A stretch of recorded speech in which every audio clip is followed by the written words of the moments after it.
Thank you, Scott. And I will say, of all the accolades I've ever received in my life, I have an IMDb registry now, the film database thing. So who knew? I wasn't even going for that. There it is. Anyway, thanks. Hello, everybody. It's always such a pleasure to be here on Wednesday nights and be with you. As Scott mentioned, I usually start out talking about a topic for a few minutes. What I'm talking about tonight, I want to talk about just some tips for managing emotional discomfort. I think it's something that we all are living with fairly regularly these days. And it's just some practical things about feelings and emotions and what they are and what they're not. But first, I would just want to remind ourselves that feelings are a form of natural healing, right? Feelings are our body's way of like telling us something's going on, and they're an indicator, and they're an essential indicator. Sometimes they're uncomfortable, but I think they're messages from our bodies and from our minds that we need to pay attention to something. And so I think it's really oftentimes instead of being something we should avoid or try to control, just see what the lesson is, because sometimes there's very important to acknowledge them and discharge them. I think we've all had the experience of having a good cry and feeling better. That's an example of just kind of releasing it and the cleansing that can happen. And also remembering that unexpressed feelings can make us sick. If we really sit on feelings, it can result in not only headaches and other kinds of physical stressors, but more major kind of illnesses that can occur. So a couple of things about feelings. They're not permanent. They shift. I think part of the time when those of us who sat on feelings for a long time are afraid to feel them or get in touch with them. And I've had clients over the years who say, I'm afraid to sort of feel my grief because I'm afraid I'll never stop crying or it'll overwhelm me. And feelings aren't permanent. And they're not meant to be permanent. They're meant to be experienced and released. And I think that's important to keep in mind too, that these are not something that we have to live with forever. They shift as they should once they're acknowledged often. We talk about this all the time, but you don't have to justify feelings either. Feelings happen to us. Feelings occur because of circumstances and situations and who we are and what we think about them and the stories we understand about them. A whole bunch of factors go in, but we're really not responsible for the feelings when we feel them. What we are responsible for is how we react to them and what we do with them and how we process them. We have to really be responsible for our actions following them. But like contents of a dream, feelings are going to bubble up kind of almost against our will sometimes. And that's okay. That's how they're designed to be. Unacknowledged feelings tend to leak out in self-destructive behavior. So, it's really important to get in touch with what we're feeling. So if not, people might get passive aggressive, right? We might start showing up late for work if we're have a feeling about our workplace, or we might avoid sex with our partner if we have a feeling there, or we might get sarcastic or passive aggressive. And all those things are ways, kind of not appropriate ways of dealing with feelings. So we need to acknowledge them and keep them from leaking out, because feelings will kind of like water, they'll find a way out. And I think we really have to manage how that happens. Next one, I think this is a surprise for a lot of addicts. We don't have to act on our feelings. We have more choice when we're in touch with them, but we really need to learn how to, I guess what a therapist would call affect regulation, how to control our feelings, how to manage them when they come up. And this is the key here, not to fall into the automatic response. If I'm feeling, I automatically react in a certain way, but to really start to have a choice over what we do with them, how we manage them, and so on. So, if I'm get a severe disappointment, doesn't mean I have to go out and have a drink. If I'm attracted to someone, doesn't mean I have to have sex right away. Just because I'm angry with my partner doesn't mean I have to leave him. So all these things are kind of ways that I think addicts can sometimes take stuff and kind of take it out to the extreme. So it's really important to kind of learn how to manage them. Boredom, I think, especially with sex addicts and porn addicts and chemsex addicts, which are all usually about intensity and stimulation, I think boredom and restlessness can really be relapse triggers, but they can also be clues. I think sometimes we stay busy to avoid feelings, manage them. We go out, we watch TV, we numb ourselves out, we do some compulsive behaviors, and so on. I think sometimes learning how to sit with that, and we've talked about that before here, learning how to sit with boredom or uncertainty, even worse, is really important, because we learn then how to manage and how to live with that tension without succumbing to it or acting out in a self-destructive way.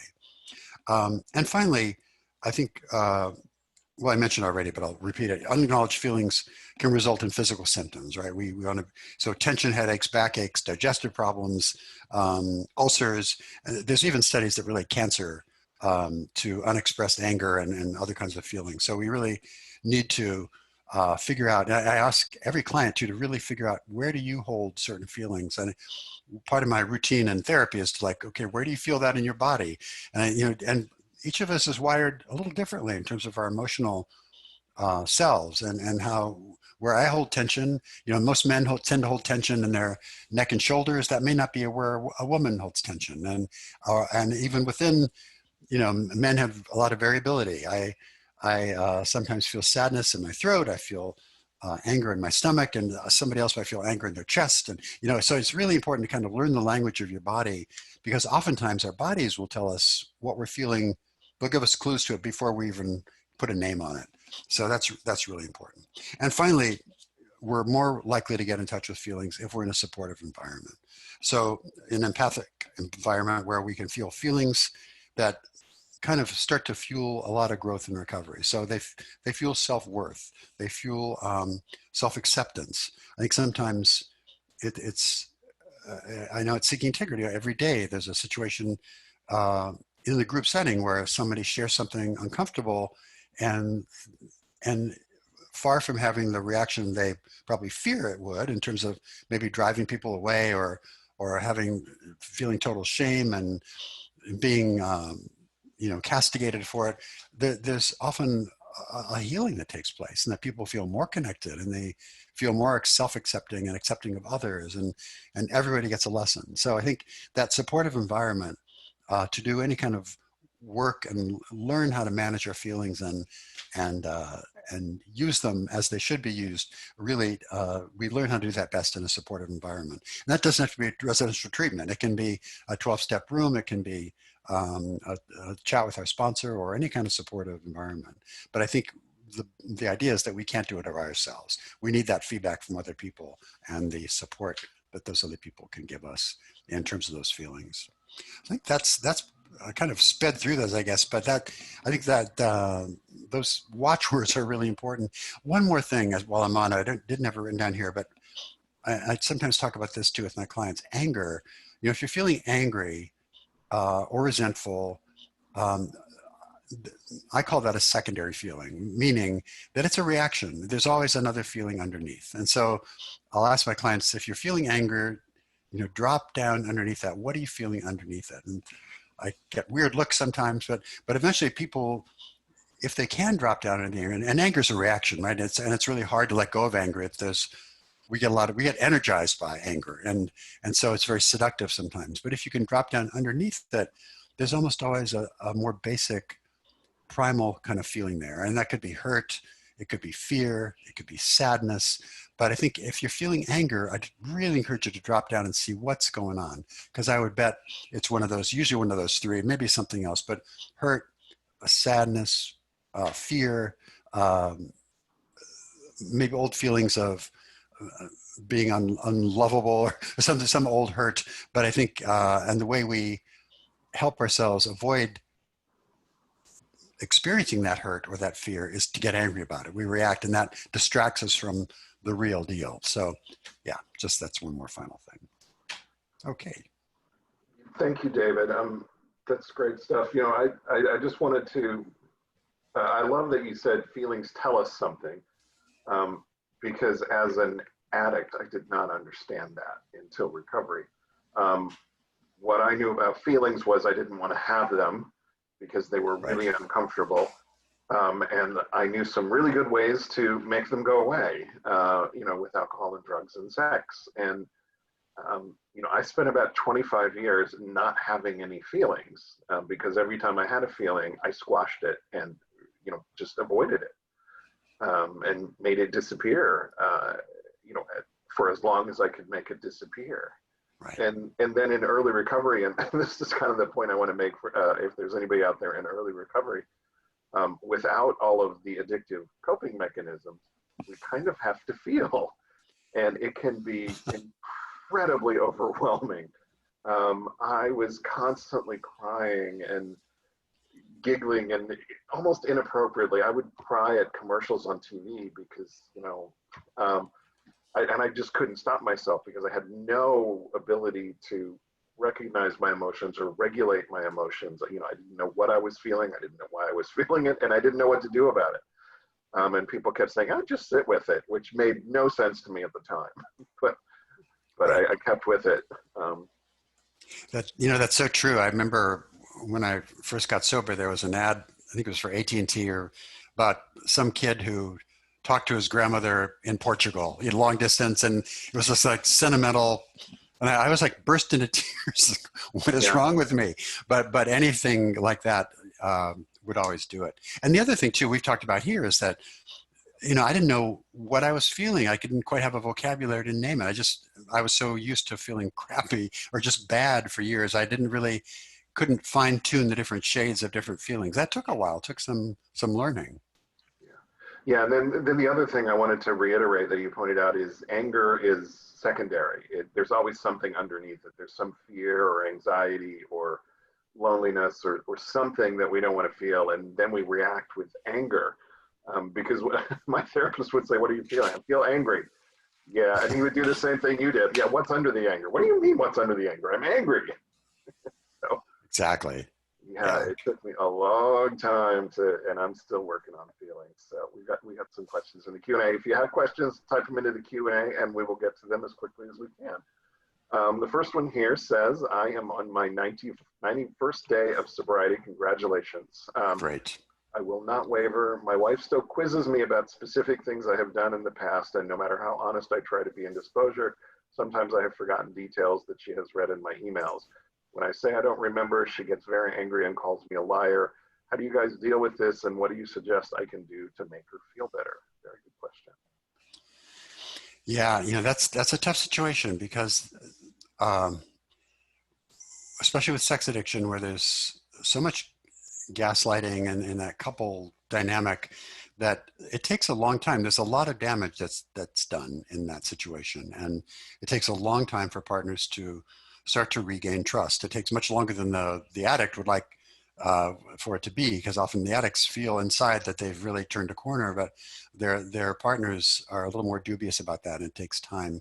So I think I've found it's best through action, that integrity of word, transparency, but really following through, saying what you mean, meaning what you say, and over time, that usually does start to, um, as you get a track record of trust and follow through, it starts to change. But I think that is one of those unfortunate kind of um, injuries that can really go on a long time, and it's very frustrating for everybody involved. But I think it's a matter of um, sincere and just following through and showing that you mean what you say and do, and that consistency, I think, goes a long way.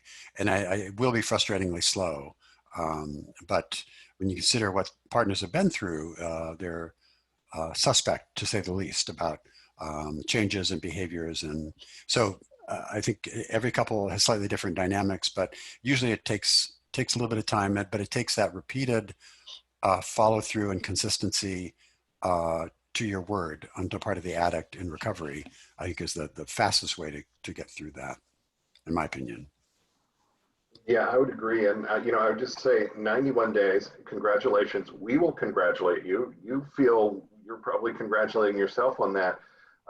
Your wife, she's not there yet. She's not going to go, rah, rah, 91 days, great job. She still is, Right. in the trauma of learning about betrayal. And it sounds like maybe you've been doing sort of the staggered disclosure where it comes out in bits and pieces. And one of the things I would recommend, and I think David would agree, is a formal therapeutic disclosure. If you have a certified sex addiction therapist, they're trained on how to do this formal therapeutic disclosure. It's a process where you get everything out all at once. Your wife gets to respond. You take a polygraph sometimes so she knows you've told the whole truth. And it kind of gives you the ground zero baseline to start from. David, any thoughts on that? No, I think that's exactly right. I think we have to really work with that, understand it in terms of trauma and what has happened with that, and how the healing has to happen, and really almost independently with the partner and the sex addict, each kind of on their own journey of healing, and then a little bit down the road, they kind of come together and do that couples healing, ideally in my mind, sequentially, because each person has some their own set of needs and issues to get the support with. And then I think you can do a much better job coming together and integrating that healing as a couple down the road. Yeah, you're both on a roller coaster, and unfortunately it's not the same roller coaster. So Yeah. you're not always going to be in the same place at the same time. And rigorous honesty, tell the truth, tell it faster. And it's still going to take a year. Before she stops questioning you. That's just how traumatic betrayal is. So I'll hop on to the next one. When looking at the dysregulated HPA axis, is there a difference in the way the dysregulation shows up in physical addiction versus process addiction versus complex PTSD? Wow. That's like a grad school question. Yeah, that may be beyond my capability. So the HPA axis is, as I recall, the hypothalamic pituitary. It's the kind of adrenal stress cortisol axis in our brain that gets out of whack based on different kinds of trauma and different reactions. And so there's sympathetic arousal and parasympathetic arousal, kind of up and down, and different ways of dealing with it. I don't know of any studies that have a difference with the substance addiction versus a process addiction versus complex PTSD. I think it's more an individual thing, given people's own history of how they have tendency to have idiosyncratic patterns of how they react to stress and what we call emotional shock. And we all have that capability. For example, sympathetic arousal would be a kind of a fight or flight thing, and parasympathetic would be the going cold, going numb. And all of us do both, but usually we have one kind of preferred method. And these are not conscious choices. It just kind of happens.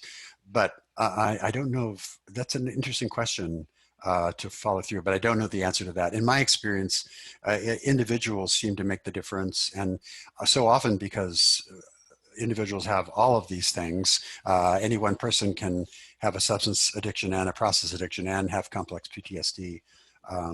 But I'll have to follow through. I just don't know the answer specifically. But we do know that trauma in general results in this, what we call dysregulation of the whole system, right? There's this chronic, for example, most of us that have had trauma or any kind of adverse experience, our brains, it does impact the brain, and we're basically living at some level in fight or flight mode year after year. And so just imagine the cortisol and all the stress hormones and the kind of hormonal craziness that happens when your body's constantly gearing for a fight without rest. And so there's a lot of damage that gets done both emotionally and physically in that, and learning how to kind of re-regulate that whole system is really important in recovery. And it's hard because a lot of these are not conscious processes. These happen automatically. And so we have to kind of learn by trial and error and good therapy to kind of, and with good tools to kind of how to start to self-regulate those feelings, and we have to make kind of what is an unconscious process into a conscious one, and until it becomes second nature to do it in a healthier way.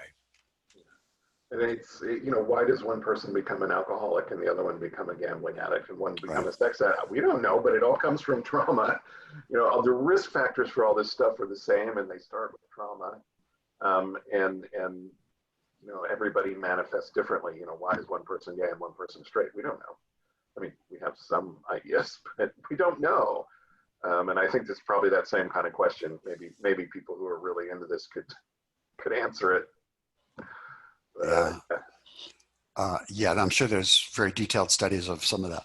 I just don't know. Somewhere. I don't know the literature. Yeah, Yeah. I don't either. Okay, next one. I believe my feelings pertaining to my childhood sexual abuse trauma is linked to my addiction. Yeah, probably. I know that sobriety is more important before healing the trauma, but how can I navigate my feelings when the trauma inevitably pops up during my recovery, which leads to me wanting to act out, which starts the cycle all over again. Bottom line, I think feeling my feelings is risky. Question. Yeah, great question. And you're correct in that feelings are powerful. And it's really, feelings are at the core of a lot of the start of an acting out cycle. And we start to manage them and manipulate them in certain ways that ultimately get us into trouble. So I think you, I definitely agree that a lot of trauma underlies this and the feelings around that. And as we've talked about before, a lot here that trauma work is a really essential for recovery, but the timing of it is everything. So I guess this question really goes to the heart of what about in the meantime, right? If we're in early recovery and not ready for the trauma work, what do we do? And I think it's really important to maybe practice some of the things we talked about at the beginning of this webinar in terms of just expressing your feelings, learning what they are, expressing them in a safe place, getting feedback on it, just kind of processing them, and almost like I think we can't tiptoe around and avoid feelings. That's not healthy either. So we do have to start feeling feelings, but when we start to feel those powerful feelings, when we get triggered and when we're reacting, and the kind of key to that in my mind is that if I have a situation and you might have a reaction that you might expect, but if my reaction is like over the top, kind of way out of scale with whatever the situation would call for, chances are my reaction is being fueled by something in my past, trauma in my past I'm kind of reliving in a way, and it's fueling the intensity of my emotional reaction. So when that happens in early recovery, that's a real red flag and a danger point. And I think those are the moments that we really have to use our tools until we can really master those skills of like emotional regulation. And I think I'm not sure any of us ever master it totally. I have my days still. But in the meantime, I think it's really important to surround yourself with support. My belief in those situations is kind of you need some lifeboats around. You need somebody who is not reacting at that moment, who has a calmer head on their shoulders, who can kind of talk you off the ledge. And I've been talked off plenty of times myself, where by somebody who didn't share my abuse and trauma, they're not reacting like I am. They have a kind of a saner, more balanced view of the situation. They can help me process stuff. So I think having safe people around you and on a speed dial that you can process stuff with when it occurs. Because as we mentioned in the very beginning of this webinar, the very first thing I said is that we're not responsible for being triggered sometimes with feelings. Feelings are going to happen to us. And so we may be minding our own business, doing everything we're supposed to in recovery, and we still could get triggered by some random person or event. And we need to have resources until we can kind of manage or have a better handle on how to manage those feelings ourselves. I think it's really wise to surround ourselves with people and resources that can help us when we're in those moments. And because of the nature of them, they have to, I wasn't kidding about speed dial, they have to be really readily accessible, because when we need them fast. And so I think it's really useful to have a list of those. The other thing, and Scott's talked about this, is having a little list of things you can do when you're in those moments. Because I'll tell you, when we are reacting, and especially when we're reacting from a place of trauma, we are acting right out of an old part of our brain, our neocortex, which is all our smarts, all our skills, all our cognitive therapy hours, all the stuff we've learned kind of goes offline. It can go out the window if we're really emotionally reactive. We're not thinking clearly, and we're certainly not in a mood to think, oh, gee, what should I do now? That's why I think it's such a brilliant idea to carry a list written down in your and phone numbers and steps that I think really can save your butt. And when you're in those situations, it's really important. Yeah, in 12-step recovery, we talk about crawling into the lifeboat and plopping your butt down in the very middle. So you're surrounded by other recovering addicts. Exactly. And then the joke is, yeah, they may be just as crazy as you are. Everybody in that lifeboat is crazy. We're just not all crazy at the same time. Right. So when you're feeling crazy, you can reach out, and somebody in your sphere is going to be able to say, "Oh, I've been through that. I know what that feeling is." You don't have to act out over it. Yeah, and childhood sexual abuse trauma is incredibly painful. There's tons of shame around it. We'd probably spend a whole hour just talking about the shame linked to sex abuse. And you're going to have to deal with it eventually. But in the interim, immediate coping skills, like David was talking about, I had a list of phone numbers, I had a list of meetings, I had a list of, just other activities I could engage in, like cooking dinners, anything to get out of that feeling, which was very risky for me. That was a feeling early on that was tough for me to sit through. I had to learn to sit through lesser feelings and work my way up to that deep childhood shame. Right. I'll say one more thing. When we have that kind of triggering that's based on trauma, really old, very strong, that requires, I would call that a crisis. And I think that requires the equivalent of crisis counseling. And what is the heart of crisis counseling is really working in the present tense. It's like, okay, what happens now? What are you going to do? It's not about digging in the past, not about why is this happening to me, or what happened in my childhood that's directly related. When we're in that moment, we can't clearly benefit. In fact, it's very dangerous, I think, to start trying to figure out why is this going on right now until we're clear of it. And then, but it's really a crisis that requires just, okay, what's the next action step I can take to get safe?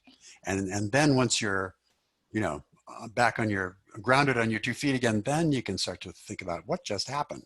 But if you're in the moment, it really requires just present tense, immediate action. Yeah, thank you. Next one. Hi, Scott and David. Super grateful for Scott's writing and daily inspiration on his Seeking Integrity website. I think the writing is beautiful. I just wanted to, I might read that again later. Thank you. I'm in recovery and struggling with the current state of the world from how overwhelmed it's making me feel. I relapsed earlier this spring and binge. I've been having this sense of panic, of losing how life was before, and this feeling of never being able to go into restaurants ever again without masks for the rest of my entire life, or never being able to know what it's like to be in a club dancing with friends, and this tremendous amount of feeling like I'm losing the opportunity of human contact and connection and friendship. I know it could be cognitive distortions, but it really hurts. Any tips? Great question. You are not alone. Yeah, boy. First of all, before I answer that, Scott, where can people find your inspirational readings on the On the website, Daily Inspirations, button kind of on the top line. So, okay. Or in my book. Yeah. Here's the book, Sex and Relationship. If you want your own hard copy, there we go. Perfect. Great. Thanks. Thanks. So, boy, are you not alone. I think everybody is having this experience to greater or lesser extents, but I think I've been sharing with friends of mine all this week about feeling that we're in this kind of middle phase now, and it's kind of going to go on a long time, and that normal is not going to be normal anymore, and I think it can be overwhelming, because although I'm very grateful that I have food and I have my life fairly much uninterrupted, there are huge chunks missing. My good friends, my being able to hug friends and see family, and especially older family that I'll be concerned about health-wise, and just like going out to a restaurant and just doing stuff. And so I think everybody's in the same boat right now. And I think it's a little weird, because I think people seem to be handling it well until you see episodes of road rage, or I had a little potential altercation with somebody in my building who wasn't wearing a mask in the elevator, tried to get in with me, and I realized, my God, my reaction was so like intense, I think I really surprised myself. It's like, I realized I am really on edge about this too. And so I think we're all dealing with that. So I think really kind of staying in the moment. One thing I watch my own words for, and I'd encourage you to do too, is just when I hear in my own speech, too many is always is, the words always, shoulds, never. Those are three words that I think just kind of put a downward spin on stuff, and that's a form of cognitive distortion, as you point out. But I think it's just really, it it goes right into our brain. It's the story we're telling ourselves, and it kind of amplifies and to an extent catastrophizes what's already a lousy situation. So I just really be careful with it. What I've been doing, and it's helped me so far, honestly, is, as I mentioned, I've been talking about this like every day with some friends, whether it's other therapists or just friends or family or my partner or whoever. But I think it's really important to just keep talking about this, because we are in something that none of us have ever really been through before, and our whole life has been disrupted, and plus there's all kinds of other stressors too. So I guess I would say stay connected as best you can. You know, Zoom is not ideal, but it's certainly better than nothing. And um, yeah, it's hard. Uh, yeah, I mean, I see people just kind of saying, well, screw it, I'm just going to go live my life. And, I'm not willing to do that either, just because of my own health. And it's a crazy situation. But what we can do is know that we're not alone in this. We can try to make the best of it. I will say addiction rates, you're not alone in that either. I'm preparing a blog piece. Alcohol sales were up like 70%, and other kinds of drug sales were up nearly that much. People are looking for different ways of getting their drugs, so their dealers may be gone, and they're finding dangerous drugs with fentanyl. It's really bad. There's overdoses and a lot of bad stuff. So it's a time we all have to kind of um, work extra hard to connect and reach out to people, and with kindness. And that's a challenge for me sometimes, but I still try to do it. And that's, I guess, the only strategy I can offer at this point. Yeah, I'm going to add gratitude list to that. Yeah. Instead of focusing on what we can't do right now, I try to focus on what I can do right now and what I'm grateful for right now. And that helps ground me in the fact that, yeah, I really miss hugs, and I miss going out to dinner after my Saturday night meeting where we don't talk about recovery at all, and we just laugh and drive the poor waitress just crazy, and have a really good time. I miss that. What I miss most is the hug. But you know, but there's so much good in my life right now, and it helps me to remember the good things. So I encourage that. Anybody who doesn't do a gratitude list every day, give it a shot for like 30 days and see what happens. Great. We mentioned that anger and resentment are secondary things. And the question here is, what feeling, if any, is under resentment? Usually under resentment. So it differs by the situation, by the person, but the ones that I see most common are the three that I mentioned, which is hurt. Probably the most common is hurt, sad, fear, lonely too. Those maybe are the big four, but And usually it's, if I feel shamed by somebody. and yeah, okay, right, right. So there can be a cluster of them, but I think it depends, and you may not have the same one each time you feel angry. It may be variable depending on the situation, and so yeah, but it's usually one of those primary kind of core feelings that we have. And for those who don't know, when we talk about resentment, I always view it as sort of a long, slow boiling anger.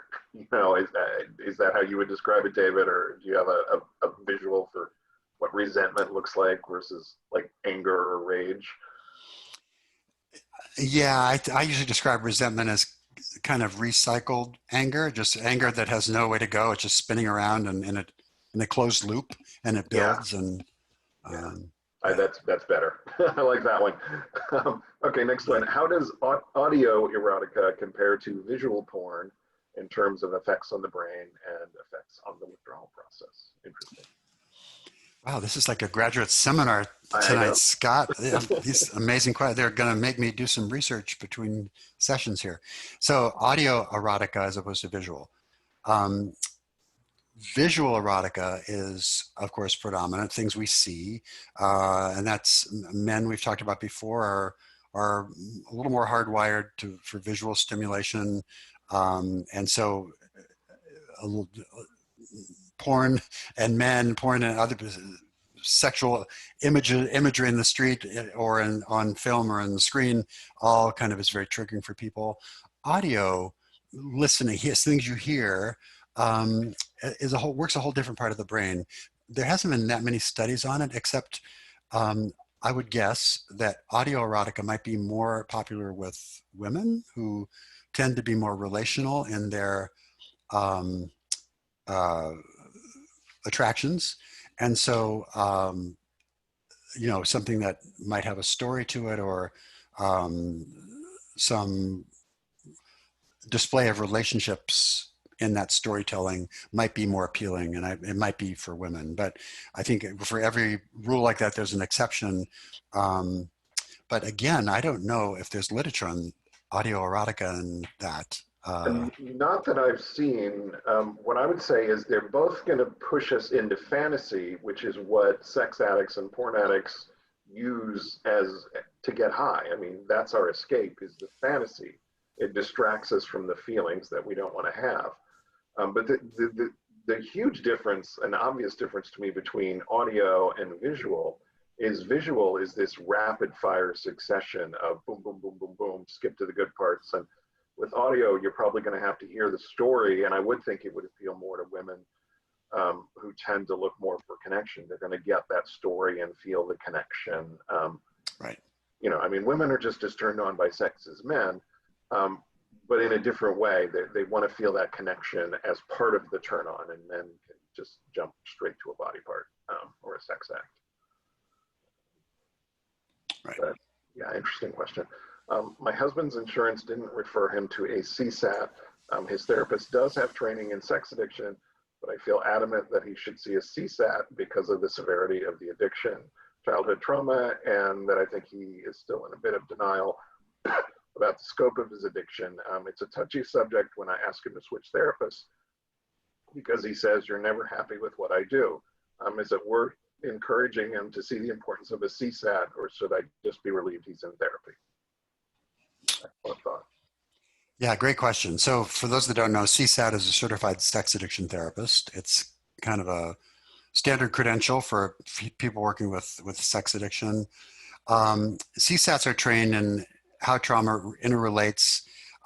However, trauma therapy is kind of a separate specialty. It's often overlaps, and certainly CSAT training is informed by trauma therapy, but it may be that this therapist that he has does trauma work of another kind. So trauma is its own specialty. So uh, other people could do trauma work with addiction besides CSATs. CSATs to me are the safest bet because we know they have kind of a baseline of skills and training. I'm not sure what other therapists get. I just know that I've had a lot of clients come to me over the years that weren't very well served by therapists that didn't really have the special training that they probably needed. So it is a touchy subject. I mean, I think you can suggest your opinion, but I think ultimately the choice is going to be up to him and what he does and so on. I think it's fair to you to express your opinion, but then at some point, I think you probably want to just let it go and see. But I wouldn't automatically assume the therapist doesn't have the training, although who knows? But trauma work is going to be an important piece. But I would say you can have your input, but is that the battle you want to have in this healing process? I guess we have to kind of pick our interactions carefully, and that may not be the most important thing to plant your flag in and make a stand. I do worry about the phrase training in sex addiction because that can mean a whole lot of things. Yeah. there are some other organizations that do sex addiction training and do it on the CSAT model, and hopefully your husband has one of those. But there are also people who say they're trained in sex addiction and they are not. And they can do more harm than good. So I'm always worried about that. Yeah, that's a good point, Scott. There actually are professional sex therapy organizations that are adamantly opposed to the whole concept of sex addiction too. So that could be quite harmful um, if that's the case. I guess your husband should hopefully feel this person out and their overall approach toward it. Yeah, if he feels like it's helping him with his problem behaviors, it probably is. But if he's got a therapist who's saying, "Oh, you're not really an addict. You just need to feel better about what you're doing," or if he's, there are also therapists who will tell you you're sex addicted when you're not, because they're homophobic or sex phobic or whatever. So those are the ones we really worry about. Those are the ones that can do a lot of damage because they'll reinforce do a lot of harm. shame Right. that doesn't need to be reinforced. Right. Okay, David, I have recently, in the past 2 years, been manipulating guys on Grindr and Tinder and created a lot of drama in the queer scene in my city because I've been trying to avoid myself and who I actually am, run away from myself, which is just a regular straight guy. I've been obsessed with setting up gay guys to think I am going to sleep with them, and then I never do it, but I just do it for the attention and validation. I've associated women with a lot of pain because of rejection in high school and a lot of shame of not being good enough and not being able to get my sexual needs met by women. I've gone to female escorts since I was 18. I'm 24 now, and I'm now in recovery, and all these painful feelings I've been avoiding are hitting me. Now not being able to go into a fantasy world and pretend to be a fictional character / version of myself, because I thought it would make my life easier. The guys would like me more, etc. I would know what sex and romance feels like because I created a story that I could never have with a girl. I feel like I can't lie anymore to myself, and all the stuff I've been avoiding is now hitting me. All the bad things I've done to people, and it's not this dream anymore, it's reality, and I have to face the fact that I have to be who I am rather than perform. There's a lot in that. Yeah, there's a lot there. I think it's really important since we're talking about feelings tonight, to really check your feelings here and not drop into a shame spiral and some of the kind of negative feelings that aren't very productive in terms of helping us move forward. So I think, like a lot of addicts, I think you're coming to terms with consequences and things you've done and things you've been trying to avoid, and all that stuff kind of does emerge. I would really encourage you to stay connected and good for you for being in recovery right now. And I want you to stay there. And I think to really stay connected to your groups, if you have a therapist to talk about this stuff, so many of us addicts really have issues with self-worth and validation. And that's kind of the theme that I hear in your question here. And that it's really, especially if we're not feeling very good about ourselves, we kind of drop into this fantasy and have all other personas. And believe me, you're not the first person to do this. You won't be the last person to do this. So it is something that's very common. But what your task, I guess, now is to really come to grips with who you are. And part of it is going to be healing to know that you're, lovable and worthy of love and respect just for who you are right now. You don't have to be somebody else. And I think that's part of the key in this. And unfortunately, other people get hurt in this, and of course there's a lot of drama and all that. And so that's unfortunate. But I think right now your focus really needs to be stopping that behavior, and really, despite the difficulty of feeling the feelings that are coming up, really start to acknowledge them and talk about them and process them and work with them and learn from them. I would take all these feelings that are coming up not as threats per se, but as opportunities for growth and lessons. And if they're handled right, you can learn a whole lot from what's going on. And I think this is one way to do it. I think every addict to some extent drops into fantasy of some, and sometimes it's in our own head. Sometimes we connect with other people. Sometimes we portray ourselves as somebody else, as you've talked about, but we do it in different ways. But you're totally like every other addict in this terms of like dropping into fantasy and either escaping from our everyday lives or becoming someone else. And so I think that you're not so unusual there. The format may be, more unusual than others, but I think the issue here is to really start to have some compassion for yourself and some look at some self-worth and see how you can start to heal and maybe some self-forgiveness too for what you've done. I think it's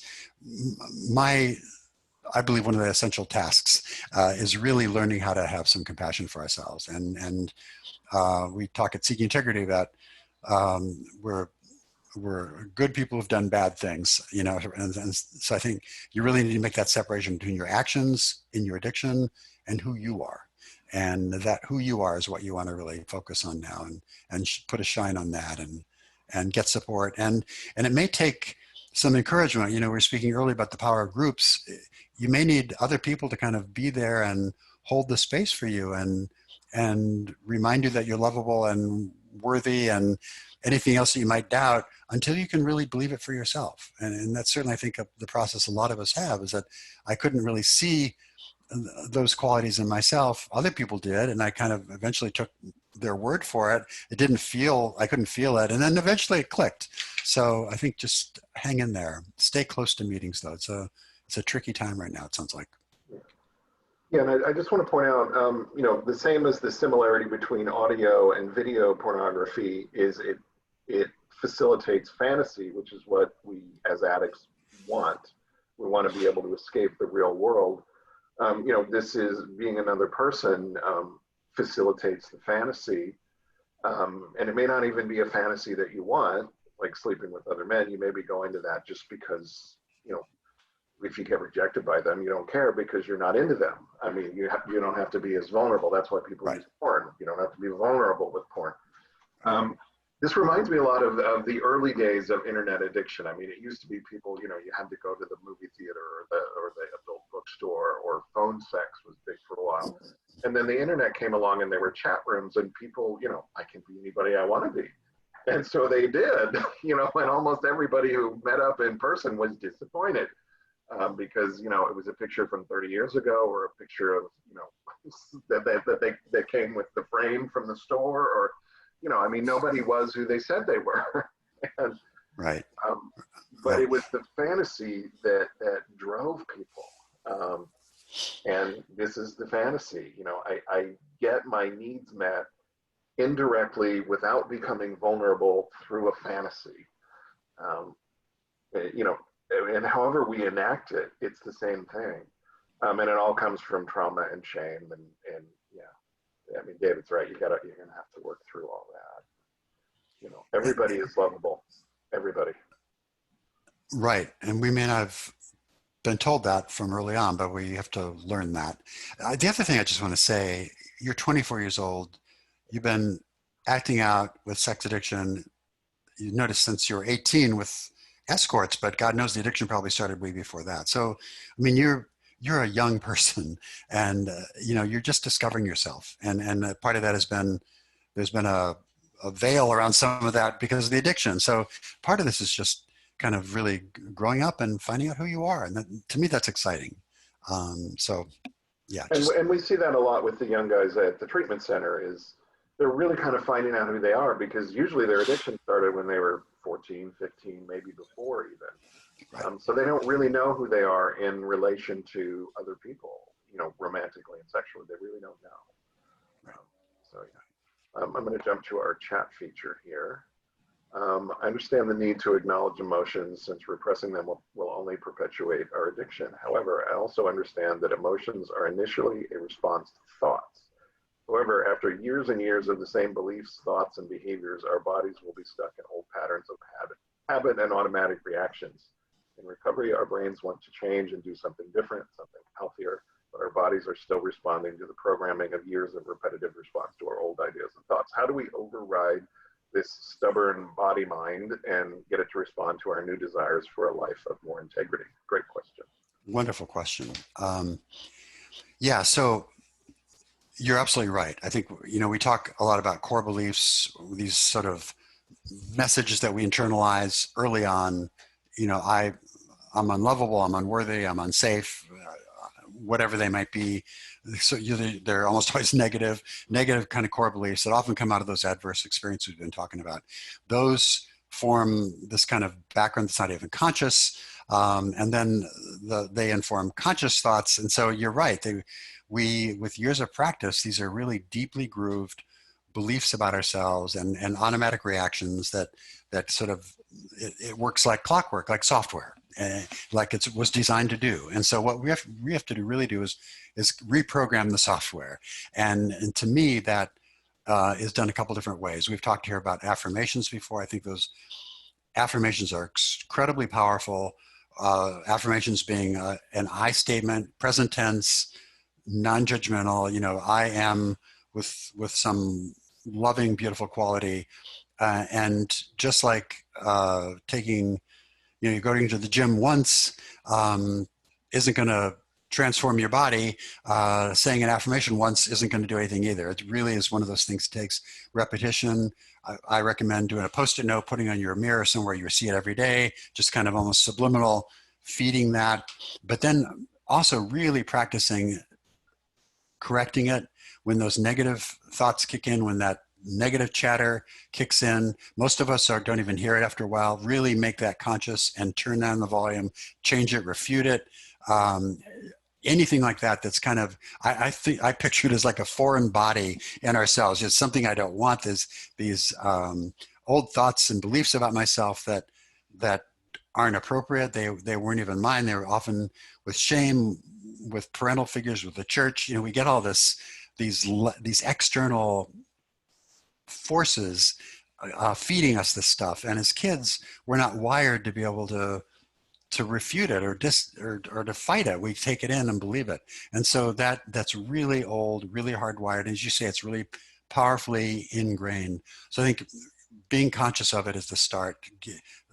Make it conscious, bring it to daylight, and then you have the power to change it. And I would change it with constant repetition of new beliefs, new behaviors, new patterns, new reactions, and it all is going to feel very awkward and false and artificial at first. But the more we do it, the more it starts to sink in. And those things can be changed. But I think we have to really make them conscious, and then really by just sheer force of habit, rewrite it. We're rewriting code in ourselves, and it takes time and practice. Yeah, I like your analogy of somebody else entering our body and they have to, kind of learn how to do things all over again. There's a saying, cells that fire together wire together. And I always use the analogy, a baby learning how to speak. It doesn't come easily. The baby has to learn how to make each noise and has to really think about it and kind of concentrate. You can actually see babies, they scrunch their face up and they're like working to make that sound that their mom or their dad is trying to teach them.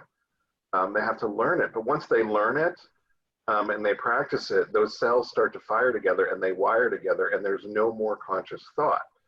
And then now as an adult, I've got this automatic response system, but now I want to learn how to speak Russian. Well, guess what I have to do? I have to learn all over again. There's all different sounds, there's different words, all of it is different. And that's kind of what we have to do when we're reprocessing or reprogramming, the hardwiring in our brain is we're learning how to speak a new language or to walk upside down, or, we just have to work on it. And it's slow. I mean, you don't listen to one Rosetta Stone tape and learn how to speak Russian. You spend a couple years. Right. So, yeah. Time for one. Oh, go ahead. I was just going to say, you have all the basic understanding. I mean, you understand how it works. Yeah. And so I think that's the key, because for a lot of people, this isn't even, they can't figure it out. It's kind of a big blur of what's going on. So this is great. Yeah. The awareness is awesome. We've got time for one more last one here. What do women get from porn, and how does the profile of a female porn or sex addict differ from males? Um, I'm going to say a word, and then I might defer to you, Scott, since you're doing the porn book. But I would say, like you said, something very important earlier, that women uh, enjoy sex just as much as men. Women get into different kinds of sexual activities and sex addiction just as much as men, just different formats sometimes. And I think women get arousal from porn, but I think oftentimes it's a different kind of porn, although that may be changing. That's where I want your input. This more relational, maybe it's too simple to say a plot line, but I think, yeah. So let me hear you, because we just have a few minutes. You know, there's a lot of research about what arouses women and what arouses men, and they've done plethysmographs. They hook them up, and they hook up your genitals and check the blood flow basically. And they have shown porn to men, and a gay man will get turned on by gay porn, and a straight man will get turned on by women or heterosexual porn. Women can be turned on by both, whether they identify as gay or straight, as long as there is some semblance of connection being depicted. Women will get aroused. Women literally get physically aroused more by connection than by the specific body parts. And there's quite a lot of research to that effect. That said, plenty of women look at highly objectified, purely sexual porn, and plenty of men like the relational, the book things. Harlequin romances, which sort of end with the bodice being ripped off. They don't. But 50 Shades of Grey, you get the sex scene. And 50 Shades of Grey, like 90 some odd percent of the readers were women, because there was at least some semblance of a relationship, a horribly unhealthy, dysfunctional relationship. Right. Relationship. There is that. Yeah. And, but there's that fantasy of, the damaged man, and, but he learns to love, and, which is sort of every Harlequin romance ever written. But women are much more relational in general, but always an exception to the rule. And women will tend to, when they come into treatment, they'll tend to talk in terms of a relationship, even if they're looking at the same porn for just as often with the same consequences. They'll still talk about, I can't find the right partner, as being part of their problem, or I'm searching, I feel unloved, and I'm searching for love. I know it's the wrong place. Whereas men will just say, yeah, I like porn. And some of that's societal. Women are shamed for being sexual. Men are celebrated for being sexual.